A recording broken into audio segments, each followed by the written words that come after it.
Hi friends, welcome back to our channel the complete home maker. నేను ఇవాళ ఏం చేస్తున్నానో మీకు ఆల్రెడీ థంబ్నెయిల్ చూసి అర్థమైపోయి ఉంటుంది కదా. అదేనండి, దమ్ బిర్యానీ, వెజ్ దమ్ బిర్యానీ చేస్తున్నాను ఇవాళ. చాలా బాగుంటుంది, చాలా టేస్టీగా ఉంటుంది. ఇవన్నీ ఎలా తయారు చేయాలో, ఏమేమి కావాలో మనం ఇప్పుడు చూసేద్దాం. దానికన్నా ముందు నా ఛానల్ని సబ్స్క్రైబ్ చేసుకోండి, పక్కనే ఉన్న బెల్ ఐకాన్ని ప్రెస్ చేయండి. Let's start it. దానికి కావాల్సినవి బియ్యము, బంగాళదుంపలు, బఠానీ, పచ్చి బఠానీ తీసుకున్నాను, క్యాప్సికమ్, క్యారెట్ అన్నీ కట్ చేసుకొని పెట్టుకోవాలి, టమాటో, కాలీఫ్లవర్, పుదీనా, పన్నీర్,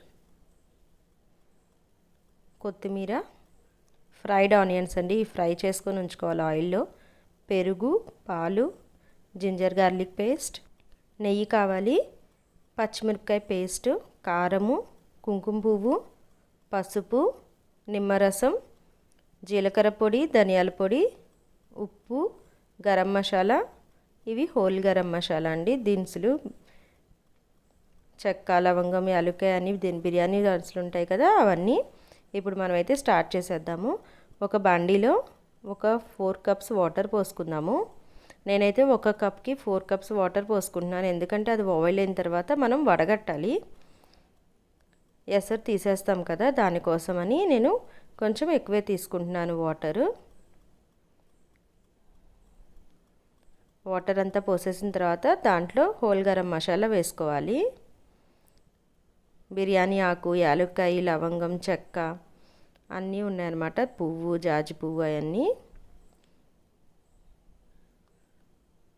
మిరియాలు కూడా వేసాను. అవన్నీ వేసిన తర్వాత ఒక్కసారి మూత పెట్టేసి ఇది ఫుల్గా బాయిల్ అవ్వాలి వాటరు. ఆ బాయిల్ అయిన తర్వాత నెక్స్ట్ ప్రాసెస్ చూసేద్దాం. చూసారు కదా, బాయిల్ అయిపోయినాయి వాటర్. అయితే ఇప్పుడు మనమైతే బియ్యం వేసుకుందాము. ఈ బియ్యం ఏంటంటే నేను బాస్మతి రైస్ తీసుకున్నాను. అది కాకుండా ఒక హాఫ్ అన్ అవర్ ముందు కడిగి నానబెట్టుకుంటే బాయిల్ చేయడానికి చాలా బాగుంటుంది, పొడి పొడిలాడుతూ వస్తుందన్నమాట. దానికోసమని హాఫ్ అన్ అవర్ ముందు నానబెట్టుకొని ఉంచుకోండి. చూసారు కదా, ఒక 5 మినిట్స్లోనే ఈ బియ్యం అయితే బాయిల్ అయిపోతాయండి. ఒక 8 మినిట్స్ పడుతుంది, మనం కుక్కర్లో పట్టినంత కూడా పట్టదు. విడిగా వండుకుంటే 80% మాత్రమే బాయిల్ చేయాలి. ఒక 5 మినిట్స్ తర్వాత ఉప్పు వేస్తున్నాను నేనైతే, దానికి రైస్కి సరిపడా ఉప్పు వేసాను. చూసారు కదా, ఒక 80% బాయిల్ అయిపోయింది. వాటర్ మనం ఇప్పుడు వడగట్టేసుకోవాలి. దానికోసమని నేను జల్లెడ లాంటి గిన్నె తీసుకున్నాను. దాంట్లో అయితే వాటర్ ఈజీగా కిందకి వెళ్ళిపోతాయి కదా. మనం ఇలా చేసిన తర్వాత కొంచెం వాటర్ తీసుకొని వాటర్ పోసుకోవాలండి, ఎందుకంటే వాటర్ పోసుకుంటే ఏంటంటే చల్లటి వాటర్ మనం బియ్యం ఉడకపెడతాం కదా, ఆ రైస్ ఏంటంటే పొడిపొడిలాడుతూ ఉంటుంది, లేదంటే ముద్ద అయిపోతుంది. దానికోసం వాటర్ పోసుకుంటున్నాము. మనం నెక్స్ట్ ప్రాసెస్కి అయితే వెళ్ళిపోదాం. ఒక బాండీలో ఆయిల్ వేసుకుంటున్నాను, ఒక 2 స్పూన్స్, 3 స్పూన్స్ నెయ్యి వేసుకుంటున్నాను. మీకు కావాలి అనుకుంటే కనుక కంప్లీట్గా నెయ్యి అయినా వేసుకోవచ్చు, నూనె అయినా వేసుకోవచ్చు. దాంట్లో జింజర్ గార్లిక్ పేస్ట్ 2 స్పూన్స్ వేసుకోవాలి.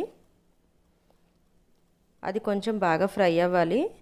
ఫ్రై అయితే ఏంటంటే ఆరోమా వస్తుంది కదా, దానికోసమని బాగా ఫ్రై అయితే బాగుంటుంది టేస్ట్. ఇది పచ్చివాసన పోయేదాకా వేయించాలి, అది అరోమా బాగుంటుంది.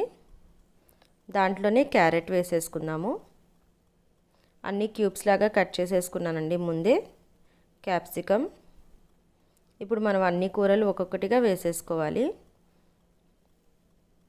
కాలీఫ్లవర్, బంగాళదుంప,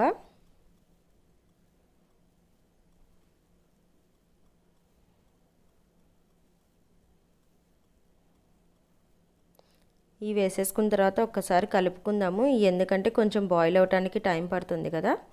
ఒక్కసారి కలిపేసుకున్న తర్వాత మూత పెట్టేసుకొని ఉంచుకోవాలి.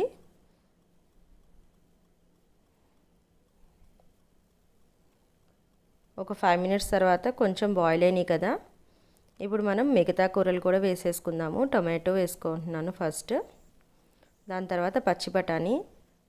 నేనైతే పచ్చి బఠానీ తీసుకున్నాను, ఒక్కొక్కసారి పచ్చి బఠానీ లేకపోతే నానబెట్టుకొని తీసుకోండి. దాంట్లోని పచ్చిమిర్చి పేస్ట్, ఫ్రైడ్ ఆనియన్స్ ఈ నూనెలో ఫస్ట్గా ఫ్రై చేసుకొని ఉంచుకోవాలి.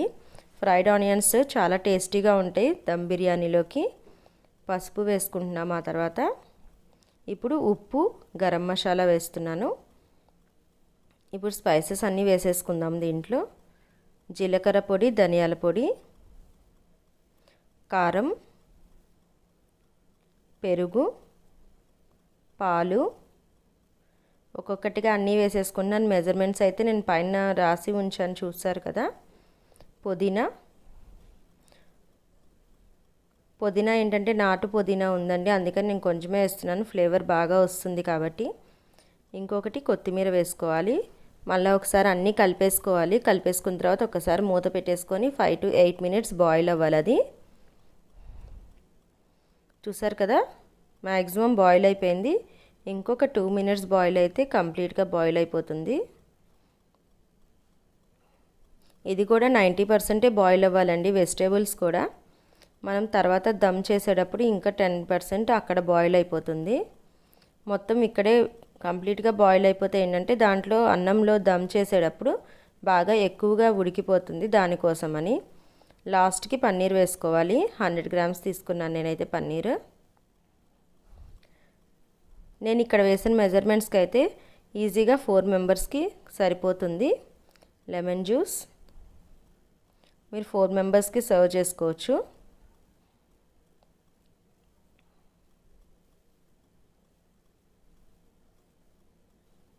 మూత పెట్టేసి బాయిల్ చేసుకుందాము. బాయిల్ అయిపోయినాయి కదా వెజిటేబుల్స్. ఇప్పుడు బాండీ తీసుకొని దాంట్లో ఒక లేయర్ కర్రీ వేసుకోవాలి.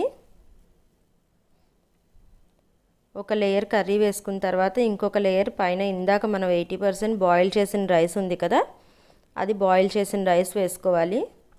అలా 2-3 లేయర్స్గా వేసుకోవాలండి, నేను చూపిస్తున్నట్టుగా. చూసారు కదా, ఇప్పుడు రైస్ వేసుకుంటున్నాము. ఆ రైస్లో కూడా మనం హోల్ గరం మసాలా వేసాం కదా, దానికోసమని ఫ్లేవర్ చాలా బాగుంటుంది. రైస్ బాయిల్ అయ్యేటప్పుడు ఆ ఫ్లేవర్స్ అన్నీ పట్టేస్తాయి దానికి.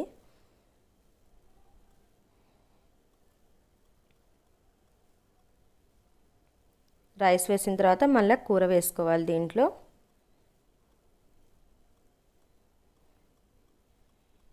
అలా లేయర్గా వేసుకుంటే ఏంటంటే దమ్ అవుతుంది. దమ్ చేసినప్పుడు టేస్టీగా ఉంటుంది. ఆ రైస్కి ఆ మసాలాలన్నీ పట్టి చాలా టేస్టీగా వస్తుంది.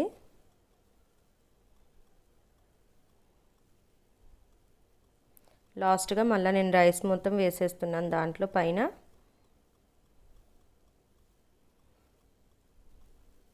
మీరు ఇలా దమ్ చేసుకునేటప్పుడు మీరు మట్టి పాత్రలైనా యూస్ చేయొచ్చు, లేదంటే మందం ఎక్కువగా ఉన్నదాన్ని యూస్ చేయండి, లేదంటే అడుగున మాడిపోతుంది. అంతా వేసేసుకున్నాం కదా రైస్, దానిపైన ఫ్రైడ్ ఆనియన్స్, కొత్తిమీర వేసుకుంటున్నాము. దీనిలో కావాలి అంటే కనుక మీరు బాదం పప్పు, జీడిపప్పు, కిస్మిస్ కూడా వేసుకోవచ్చు. నేనైతే వేయలేదండి ఇవాళ.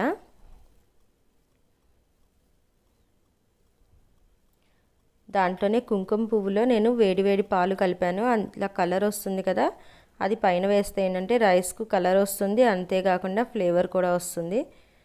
కుంకుమ పువ్వు వల్ల చాలా టేస్టీగా ఉంటుంది కూడా. ఇప్పుడైతే మనం మూత పెట్టేసి బాయిల్ చేసుకోవాలి ఒక 5 to 15 minutes. తగ్గించుకొనే ఉంచుకోవాలి, లేదంటే అడుగంటుతుంది. దానికోసమని తగ్గించుకొనే పెట్టుకోండి.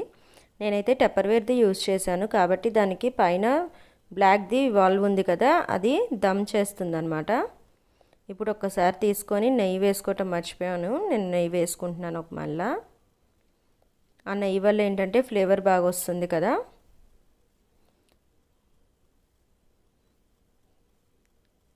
ఇదైతే బాయిల్ అయిపోయింది. ఇప్పుడు మనం సర్వ్ చేసుకోవడానికి ప్లేట్లో తీసేసుకుందాము. మీ అందరికీ నచ్చిందని అనుకుంటున్నాను. మీ అందరికీ నచ్చితే చేసుకొని చూడండి, ఎలా ఉందో నాకు కామెంట్ సెక్షన్లో షేర్ చేసేయండి. ఈ వీడియో కనుక నచ్చినట్లయితే లైక్ చేయండి, షేర్ చేయండి అండ్ కామెంట్ పెట్టడం మాత్రం మర్చిపోకండి. సబ్స్క్రైబ్ చేసుకోండి. Thanks for watching. బాయ్.